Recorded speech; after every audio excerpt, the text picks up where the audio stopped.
सारी बातें रखी हैं स्टेट इलेक्शन कमिश्नर साहब को, और उन्होंने कहा है कि ईवीएम की जगह बैलेट पेपर पर चुनाव कराए जाए, जैसा कि उत्तराखंड में अभी हुए हैं। और एक्ट आपको अलाउ करता है, एक्ट कहता है ईवीएम जिस पर तरह तरह के प्रश्न इस समय उठे हुए हैं, सारे देश में भी, हमारे इस प्रदेश में भी केस चले हुए हैं, हाई कोर्ट में भी, सुप्रीम कोर्ट में भी, और ईवीएम की विश्वसनीयता इस समय संदेह के घेरे में है। इसलिए जब आपके पास में ऑप्शन है बैलेट पेपर से कराने का, और उत्तराखंड में भी हुआ है, तो यहाँ पर आप जो चुनाव बैलेट पेपर से कराएं।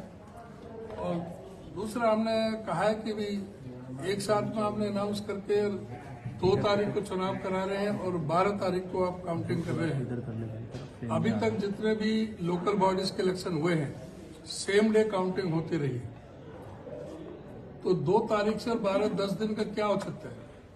अब 2 तारीख को कर रहे हैं, एक पानीपत में 9 तारीख को है।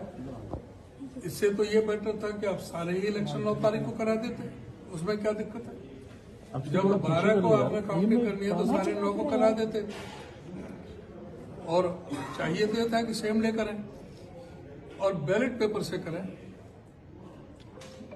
एससीज की जो रिजर्वेशन है उसमें पूरी तरह से उनके साथ भेदभाव बरता गया है और कोई सेटिस्फैक्ट्री जवाब नहीं मिला।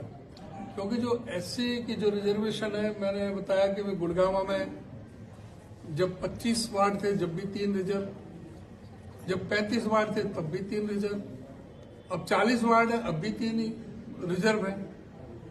तो ये एक साथ में जो एससी को जो रिप्रेजेंटेशन देना था वो बिल्कुल नहीं मिल रहा है। ये 2011 के पॉपुलेशन का आधार मान रहे हैं, 2025 चल रहा है, 14 साल हो गए।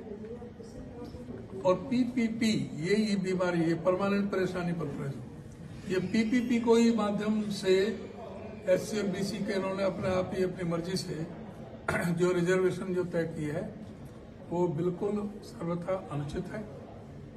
एससी को उसमें पूरी तरह से रिजर्वेशन, प्रॉपर रिजर्वेशन उसमें दिया जाए। तो अभी स्टेट इलेक्शन कमिश्नर ये कहा है साहब ने कि हम इसको देखेंगे, जो आपने हमें रिप्रेजेंटेशन दिया है इसको एग्जामिन करके जो इसको आवश्यकता है, लेकिन अभी पूरी तरह से हम अभी संतुष्ट नहीं हैं उनके जवाब से।